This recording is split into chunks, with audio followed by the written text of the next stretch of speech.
Bismillahirrahmanirrahim. Assalamualaikum warahmatullahi wabarakatuh. Waalaikumsalam warahmatullahi wabarakatuh. Warahmatullahi wabarakatuh. Perkenalkan, saya Mumtaz Mandarasi selaku moderator yang akan memandu jalannya presentasi pada diskusi 3 hari ini. Materi yang pertama yaitu presentasi tentang stomata yang akan dibacakan oleh Mas Vito Zuhud. Waktu dan tempat saya persilakan.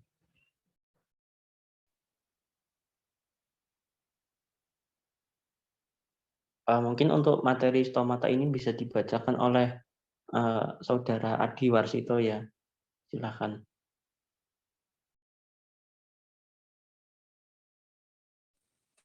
Iya, itu tanpa salam.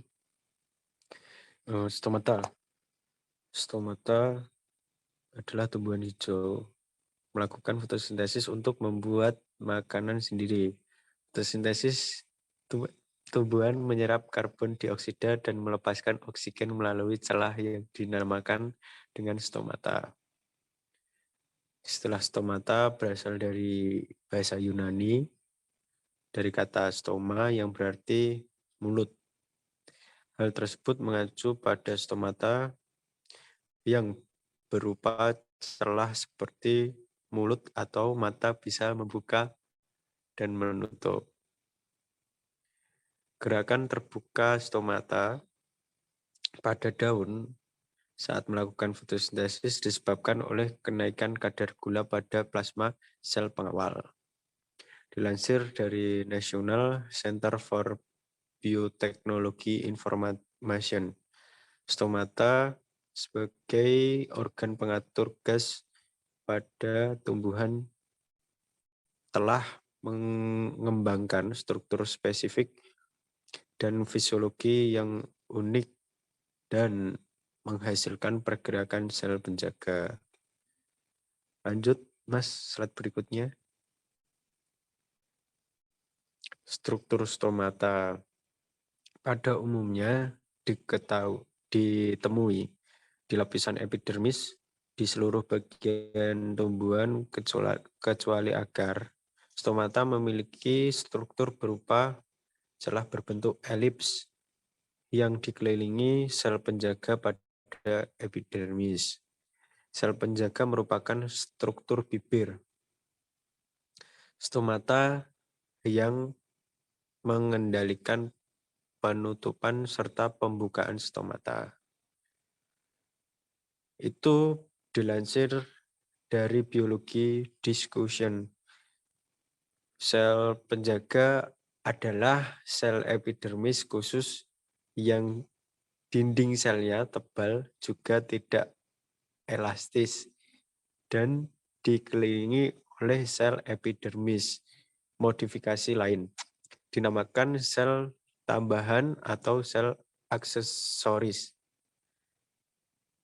Selain sel penjaga, bagian lain yang mengelilingi stomata memiliki dinding sel yang tipis, elastis, dan semi-permeable. Terima kasih. Untuk PPT selanjutnya bisa dijelaskan oleh Mas Vito.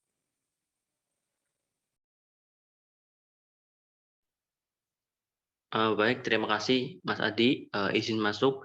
Perkenalkan saya Vito Zuhud Abdillah dengan 0010. Akan melanjutkan penjelasan tentang stomata daripada Mas Adi Warsito tadi ya. Untuk PPT selanjutnya ini adalah tentang mekanisme membuka dan menutupnya stomata. Pada slide pertama ini, transpirasi ya sangat ditentukan oleh membukanya stomata. Kemudian stomata itu penting kalau air dari sel penutupnya keluar ke sel-sel sekitarnya. Perubahan-perubahan nilai potensial osmotik di dalam sel penutup disebabkan oleh perubahan kimia yang terjadi di dalam sel penutup tersebut, yang selanjutnya akan mengubah potensial airnya. Sehubung dengan terjadinya perubahan kimia ini, beberapa teori telah ditemukan. Lanjut. Ya, yang pertama adalah stomata membuka jika tekanan turgor sel penutup tinggi dan menutup jika tekanan turgor sel penutup rendah. Kemudian ketika air dari sel tetangga memasuki sel penutup, maka sel penutup akan memiliki tekanan turgor yang tinggi. Sementara itu, sel tetangga yang telah kehilangan air akan mengerut sehingga menarik sel penutup ke belakang, maka stomata akan terbuka. Sebaliknya, ketika air meninggalkan sel penutup dan menuju ke dalam sel tetangga, maka tekanan turgor di dalam sel penutup akan menurun atau rendah. Sementara itu, sel tetangga yang mengakumulasi lebih banyak air akan menggelembung, sehingga mendorong sel penutup ke depan, maka stomata akan tertutup. Kemudian menutupnya stomata akan menurunkan jumlah CO2 yang masuk ke dalam daun sehingga akan mengurangi laju fotosintesis. Pada dasarnya, proses membuka dan menutupnya stomata bertujuan untuk menjaga keseimbangan antara kehilangan air melalui transpirasi dengan pembentukan gula melalui fotosintesis. Mekanisme membuka dan menutupnya stomata akibat tekanan turgor. Tekanan turgor itu sendiri merupakan tekanan dinding sel daripada isi sel. Banyak sedikitnya isi sel itu berhubungan dengan besar kecilnya tekanan pada dinding sel. Semakin banyak isi sel, semakin besar tekanan pada dinding sel. Tekanan turgor terbesar terjadi pada pukul 4 pagi sampai 8 pagi. Kemudian stomata akan membuka jika kedua sel penjaga meningkat. Peningkatan tekanan turgor sel penjaga disebabkan oleh masuknya air ke dalam sel penjaga tersebut. Pergerakan air dari satu sel ke sel lainnya akan selalu dari sel yang mempunyai potensi air lebih tinggi ke sel yang memiliki potensi air lebih rendah. Kemudian tinggi rendahnya potensi air dalam sel itu akan tergantung pada jumlah bahan yang terlarut di dalam cairan sel tersebut. Semakin banyak bahan yang terlarut, maka potensi osmotik sel akan semakin rendah. Dengan demikian, jika tekanan turgor sel tersebut tetap, maka secara keseluruhan potensi air sel akan menurun. Untuk memacu agar air masuk ke sel penjaga, maka jumlah bahan yang terlarut di dalam sel tersebut harus ditingkatkan. Kemudian ada beberapa faktor yang mempengaruhi membuka dan menutupnya stomata.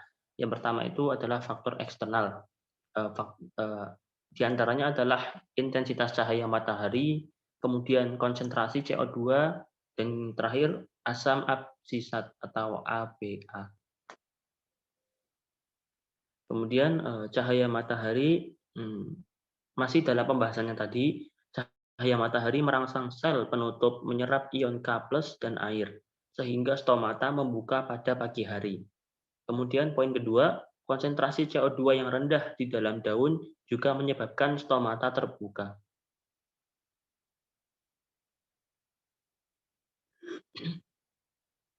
Kemudian karbon dioksida. Tekanan parsial CO2 yang rendah dalam daun akan menyebabkan pH sel menjadi tinggi. Pada pH yang tinggi antara 6 sampai 7 akan merangsang penguraian pati menjadi gula sehingga stomata terbuka. Kemudian air. Apabila tumbuhan mengalami kekurangan air, maka potensial air pada daun akan turun, termasuk sel penutupnya sehingga stomata akan tertutup. Kemudian faktor yang lainnya adalah cahaya. Dengan adanya cahaya, maka fotosintesis akan berjalan, sehingga CO2 dalam daun akan berkurang dan stomata pun akan terbuka. Kemudian faktor lainnya adalah suhu. Naiknya suhu akan meningkatkan laju respirasi, sehingga kadar CO2 dalam daun meningkat, pH akan turun, dan stomata tertutup. Kemudian angin. angin berpengaruh terhadap membuka dan menutupnya stomata secara tidak langsung. Dalam keadaan angin yang bertiup kencang, pengeluaran air melalui transpirasi seringkali melebihi kemampuan tumbuhan untuk menggantinya. Akibatnya, daun dapat mengalami kekurangan air sehingga turgornya turun dan stomata akan tertutup. Kemudian kalau tadi kita membahas tentang faktor eksternal, maka kali ini kita akan membahas tentang faktor internal atau di sini disebutkan jam biologis. Jam biologis itu memicu serapan ion pada pagi hari sehingga stomata membuka. Sedangkan malam hari terjadi pembasahan ion yang menyebabkan stomata tertutup atau menutup.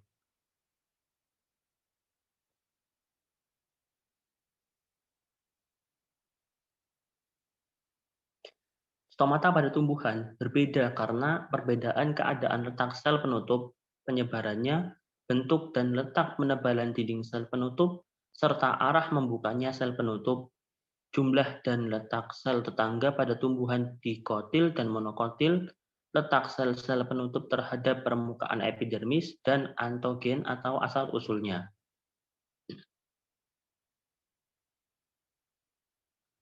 Aktivitas stomata terjadi karena hubungan air dari sel-sel penutup dan sel-sel pembantu. Bila sel-sel penutup menjadi turgid dinding sel yang tipis menggelembung dan dinding sel yang tebal yang mengelilingi lubang atau tidak dapat menggembung cukup besar menjadi sangat cekung, karenanya membuka lubang. Oleh karena itu, membuka dan menutupnya stomata tergantung pada perubahan-perubahan turgiditas dari sel-sel penutup, yaitu kalau sel-sel penutup turgid lubang membuka dan sel-sel mengendor pori atau lubangnya itu menutup. Pada beberapa tumbuhan misalnya kelompok tumbuhan cam stoma membuka pada malam hari, sedangkan pada siang hari stoma menutup. Pompa proton merupakan adaptasi untuk mengurangi proses penguapan tumbuhan yang hidup di daerah kering.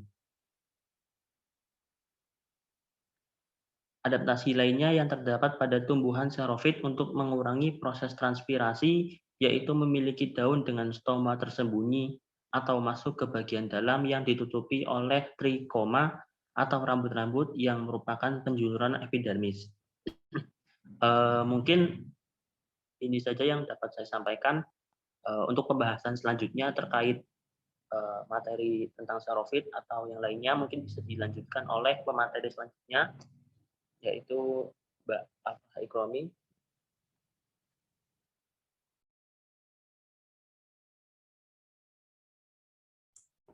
Baik, perkenalkan nama saya Aflah Ikromi, NIM 003. Di sini saya akan menjelaskan tentang struktur derivat epidermis.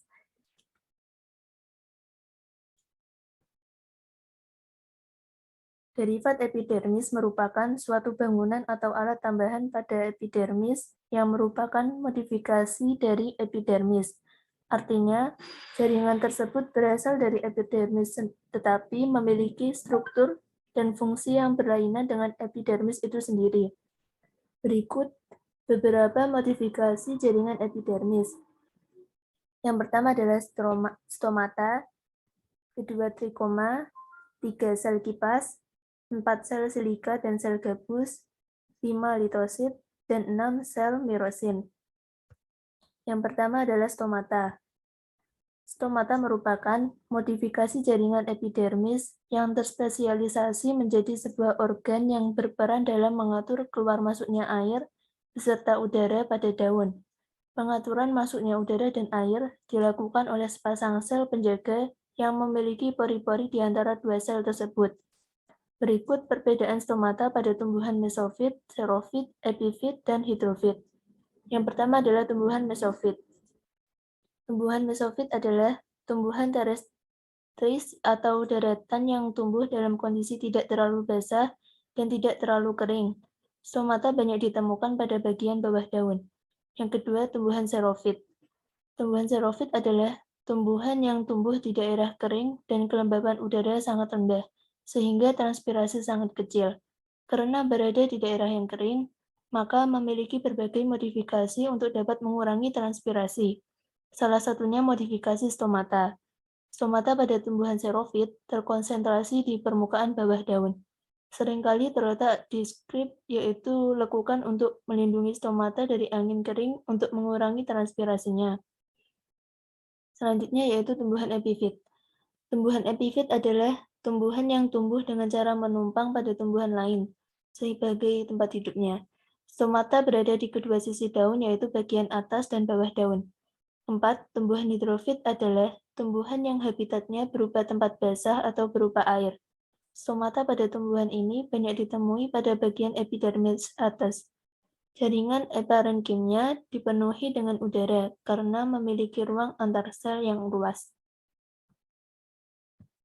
Pembahasan selanjutnya yaitu trikoma. Trikoma adalah tonjolan epidermis ke arah luar.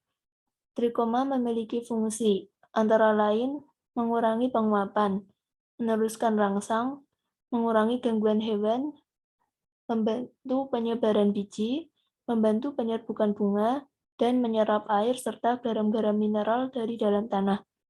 Trikoma terdapat pada hampir semua organ tumbuhan yang terletak pada epidermisnya selama organ-organ itu masih aktif. Di samping itu, terdapat trikoma yang waktu hidupnya hanya sebentar.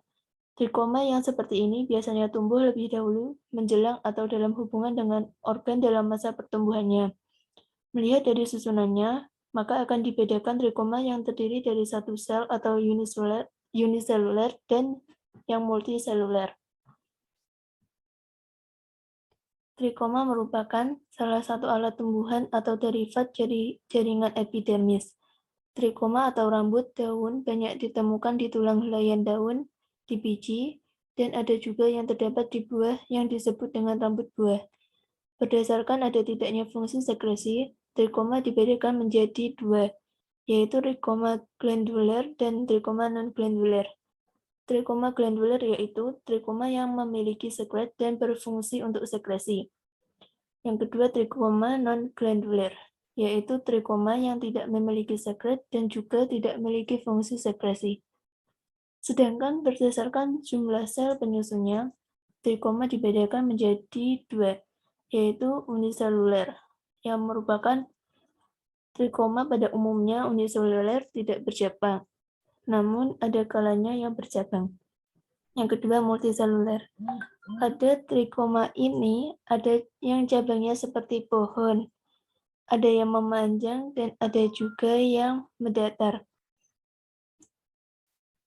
Tipe dan macam trikoma. Pada sel-sel epidermis, ada yang membentuk struktur berupa rambut-rambut yang menonjol ke arah luar, yang disebut dengan trikoma. Dilihat dari fungsinya, trikoma ini memiliki peran yang bermacam-macam. Trikoma pada akar sangat berperan dalam memperluas bidang penyerapan air dan garam mineral. Dilihat dari kemampuan menghasilkan sekret, trikoma dibagi menjadi dua, yaitu trikoma glandular dan trikoma non-glandular. Yang pertama, trikoma glandular. Trikoma glandular mengeluarkan sekret berupa garam, larutan gula, racun, atau terpentin.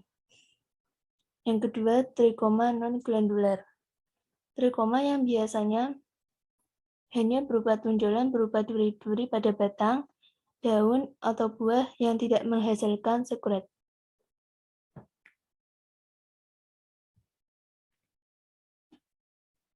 Selanjutnya, trikoma glandular. Trikoma glandular memiliki sel kelenjar yang dapat mengeluarkan zat seperti garam, gula, dan terpen. Trikoma sekresi dapat bersel satu, bersel banyak, atau berupa sisik. Trikoma bersel banyak yang sederhana terdiri dari tangkai dengan kepala bersel satu atau bersel banyak. Trikoma seperti ini terdapat pada misalnya daun tembakau. Yang kedua, trikoma kelenjar yang menghasilkan sekret yang kental dan lengket, dan yang biasanya terdiri dari tangkai dan kepala bersel banyak dinamakan coleter. Trikoma ini ditemukan pada tunas muda.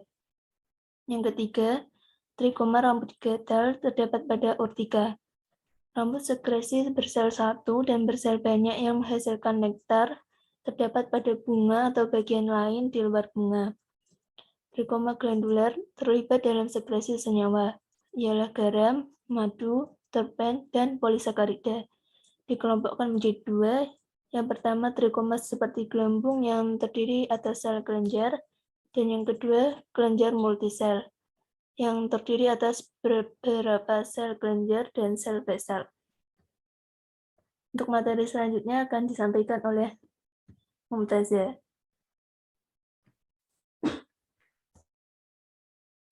Trikoma non-gandular. Trikoma non-gandular tidak memiliki sel kelenjar. Yang pertama, trikoma bersel satu atau bersel banyak dan tidak pipih. Misalnya, pada Gossypium, serat kapas merupakan rambut epidermis bersel satu dari kulit biji dan dapat mencapai panjang 6 cm. Yang kedua, trikoma sisik yang memipih dan bersel banyak. Dapat ditemukan tanpa tangkai pada daun durian. Yang ketiga, rambut bercabang bersel banyak. Bentuknya dapat seperti bintang, misalnya rambut pada di bagian bawah daun waro. Keempat, yaitu rambut akar, merupakan pemanjangan sel epidermis dalam bidang lurus permukaan akar. Trikoma non-gandular tidak menghasilkan sekret. Dikelompokkan menjadi 4. Yang pertama, trikoma bersel satu atau multisel, yang kedua trikoma sisik berbentuk pipih dan multisel, yang ketiga trikoma bercabang dan multisel, yang terakhir yaitu trikoma kasar berlapis banyak.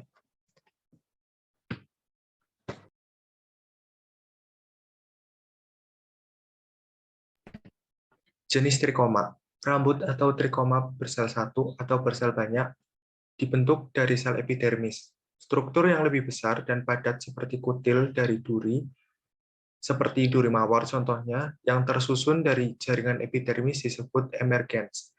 Kegunaan trikoma dalam taksonomi cukup dikenal. Kadang-kadang famili tertentu dapat dikenal dengan mudah dari macam rambutnya. Trikoma dapat dibagi menjadi beberapa jenis. Yang pertama, trikoma yang tidak menghasilkan sekret. Rambut bersel satu atau bersel banyak dan tidak pipih, misalnya pada Lauraceae, Moraceae, dan Trichium, Pelargonium, dan Gossypium. Pada Gossypium, serat kapas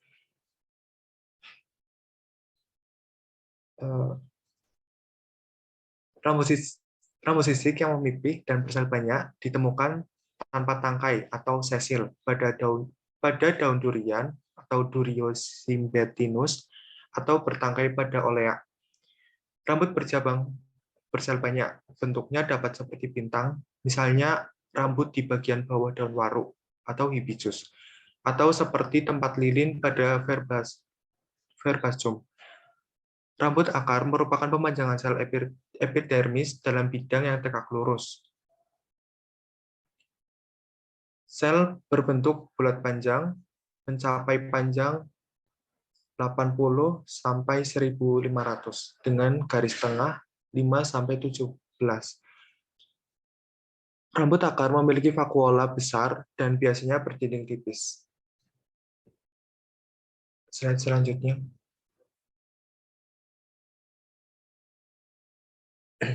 Yang kedua yaitu trikoma sekresi atau yang menghasilkan sekret atau kelenjar. Trikoma sekresi dapat bersel satu, bersel banyak, atau berupa sisik. Trikoma bersel banyak yang sederhana terdiri dari tangkai dengan kepala bersel satu atau bersel banyak. Trikoma seperti itu terdapat misalnya pada daun tembakau.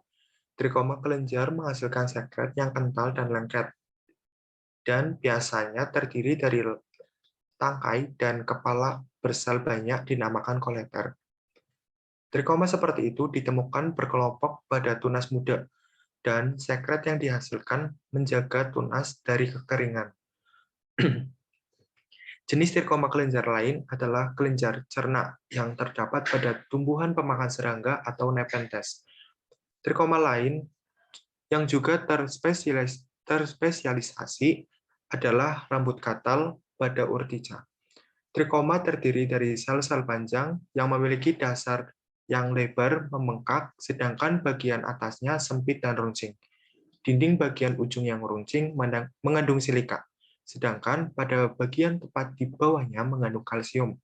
Bila rambut tersentuh ujung runcing yang membulat itu akan patah di daerah batasnya.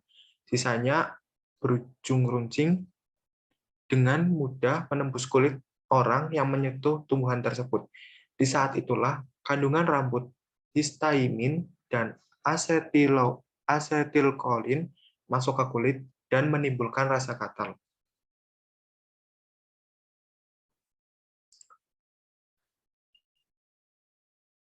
Ada beberapa fungsi dari trikoma yang diantaranya yaitu yang pertama pada bagian akar berfungsi untuk penyerapan, yang kedua pada epidermis daun dan batang untuk mengurangi penguapan dan gangguan mekanik, yang ketiga pada bunga lonicera, rambut-rambut yang terdapat pada epidermis yang berbatasan pada petal mengeluarkan nektar. Yang keempat, pada rambut kepala putih mengeluarkan perekat untuk melekatnya polen. Yang kelima, pada biji untuk mengeringkan dan mempermudah penyebaran oleh angin. Yang terakhir yaitu untuk menahan dari partikular.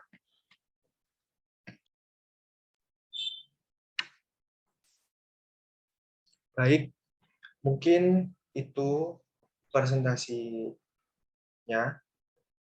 Barangkali ada yang mau ditanyakan. Silakan.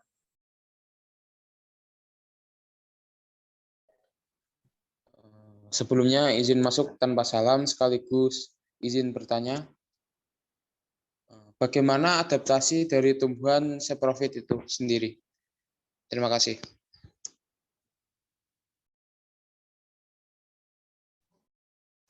Izin masuk ya, perkenalkan nama saya Saraswati Anggraini dengan nomor NIM A420210002.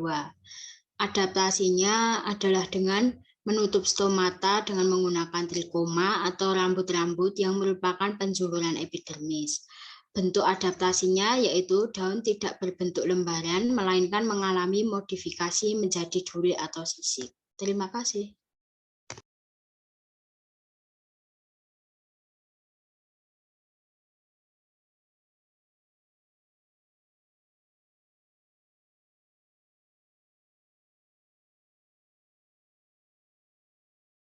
Baik, selanjutnya ada yang mau ditanyakan kembali?